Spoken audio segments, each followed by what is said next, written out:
Good morning student.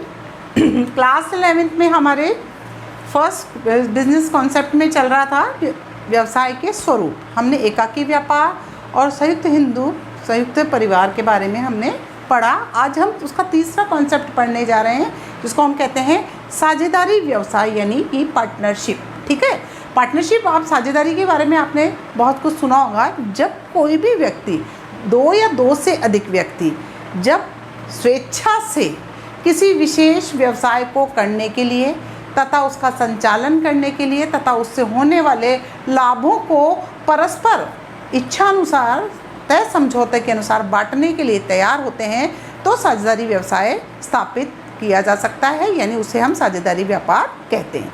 यानी जब भी दो या दो से अधिक व्यक्ति मिलकर किसी व्यापार को चलाते हैं, उसमें पूंजी का निवेश करते हैं, अपने श्रम का निवेश करते हैं, रिस्क उठाते हैं और उससे होने वाले लाभों को परस्पर बांटने के लिए तैयार हो जाते हैं स्वेच्छा से किसी वैधानिक उद्देश्य के लिए, तो ऐसा व्यवसाय क्या कहलाता है? साझेदारी व्यवसाय कहलाता है। तो चलिए आज इसकी परिभाषा देखते हैं। सबसे पहले बहुत सारी परिभाषाएं किताब में दी है।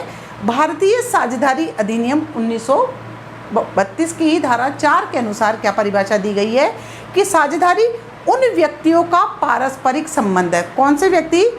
जो मिलकर अनुबंध करते हैं, यानी जो सबके द्वारा या उनमें से सबकी ओर से एक व्यक्ति द्वारा संचालित व्यापार के लाभ का विभाजन करने के लिए सहमत होते हैं। अर्थात कहने का मतलब है कि साझेदारी क्या है? एक पारस्परिक समझौता है। किनका? दो या दो से अधिक व्यक्तियों का, जो परस्पर या तो सभी संचालित करें व्यवसाय को, या उनकी ओर से प्रतिनिधि के रूप में कोई व्यवसाय का संचालन करे और उस व्यवसाय से होने वाले लाभ को आपस में बांटने के लिए सहमत हो जाएं, उसे हम क्या कहते हैं? साझेदारी व्यवसाय कहते हैं। अगर हम सारांश पे जाते हैं तो हम सीधा सीधा बोलेंगे कि दो या दो से अधिक व्यक्तियों द्वारा किसी विशेष व्यवसाय को संचालित करने के लिए सहमति या अनुबंध करना, जो आपस में होने वाले हानि लाभ का बंटवारा जो समझौता या अनुबंध हुआ है उसके अनुसार करते हैं तथा उसी के अनुसार उसका संचालन और प्रबंध करते हैं, वो ऐसा व्यवसाय क्या कहलाता है? साझेदारी व्यवसाय कहलाता है। अब आता है कि साझेदारी व्यवसाय में ये दो या दो से अधिक व्यक्ति हैं जो कि व्यवसाय का संचालन भी करेंगे, उसके हानि लाभ को बांटेंगे, तो ये व्यक्ति क्या कहलाएंगे? इस साझेदारी व्यवसाय के क्या कहलाएंगे? साझेदार। उस व्यक्ति विशेष को हम क्या बोलेंगे? साझेदार बोलेंगे, यानी पक्षकार जो होंगे उनको बोलेंगे साझेदार। ठीक है, उनके बीच जो संबंध होता है, यानी उनके बीच जो अनुबंध या समझौता होता है, उसे हम कहते हैं साझेदारी। क्या बोलते हैं उसको हम? साझेदारी। और उनके द्वारा जो व्यवसाय किया जाता है, व्यापार किया जाता है, उसको हम बोलते हैं साझेदारी फर्म। क्या बोलेंगे उसको हम? साझेदारी फर्म। तो ये तीनों चीज़ें आपको समझ में आनी चाहिए।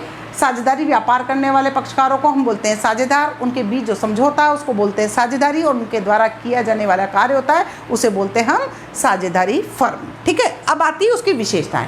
विशेषताएं सबसे पहले कि क्या होता है साझेदारी? क्या है साझेदारी व्यवसाय? एक समझौता है, दो या दो से अधिक व्यक्तियों के बीच स्वतंत्र सहमति से किया गया एक समझौता। अब समझौता, जिसको मैंने अनुबंध का नाम भी लिया है, एग्रीमेंट होता है, वह स्वैच्छिक होता है, स्वेच्छा से होना चाहिए। दूसरा, लिखित भी हो सकता है, मौखिक भी हो सकता है। हमारे कहीं भी किसी एक्ट में ये नहीं लिखा हुआ कि लिखित ही होना चाहिए, मौखिक नहीं हो सकता, लेकिन कहते हैं कि भविष्य में किसी विवाद में नहीं पड़ जाए, इसलिए हर काम लिखावट में हो तो ज़्यादा बेहतर होता है।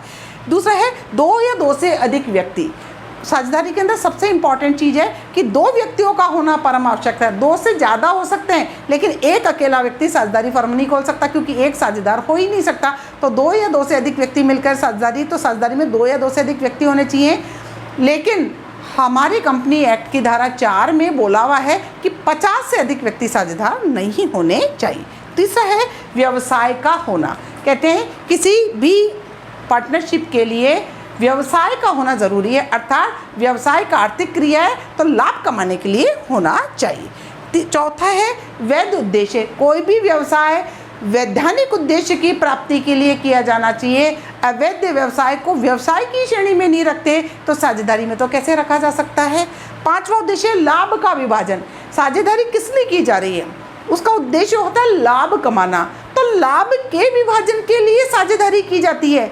परोपकार के लिए कभी भी साझेदारी नहीं की जाती है। फिर आता है अगला, संचालन एक व्यक्ति द्वारा किया जाता है। आपके पास 5 साझेदार हैं तो आप 5 उसमें सहयोग कर सकते हैं संचालन में, या 5 में से आप 4 कहेंगे नहीं जी हम तो कुछ भी नहीं करेंगे, हम तो सिर्फ पैसा निवेश करेंगे, हमारी ओर से आप इस व्यवसाय को चालू रखें। तो संचालन किसी एक व्यक्ति द्वारा या सबके द्वारा निर्धारित किसी एक व्यक्ति द्वारा किया जा सकता है। फिर होता है असीमित दायित्व। जो साझेदार होता है उनका दायित्व क्या होता है इस पार्टनरशिप फर्म के अंदर, असीमित होता है, अर्थात उनको उसके ऋणों का भुगतान करने के लिए उनकी व्यक्तिगत संपत्ति का प्रयोग भी किया जा सकता है। और अंतिम जो होता है वह है साझेदारों के मध्य प्रतिनिधि संबंध होता है, यानी सब उस फर्म के क्या हैं, एक प्रतिनिधि संबंध के रूप में होता है। यानी मैं और आप या कोई तीसरा व्यक्ति 3 मिलकर पार्टनरशिप कर रहे हैं तो हम तीनों के बीच में क्या होगा, एक रिप्रेजेंटेटिव रिलेशनशिप होती है, यानी हम एक दूसरे के क्या होते हैं, उस फर्म के रूप में, साझेदारी के रूप में क्या होते हैं, प्रतिनिधि संबंध के रूप में होते हैं। तो ये आज मैंने आपकी उनकी विशेषताएं, लक्षण और विशेषताएं एक ही चीज़ है, आप सभी ध्यान रखें। तो आपको प्रश्न बनाकर लिखना है साझेदारी किसे कहते हैं और उसके लक्षण बताइए। Thank you very much.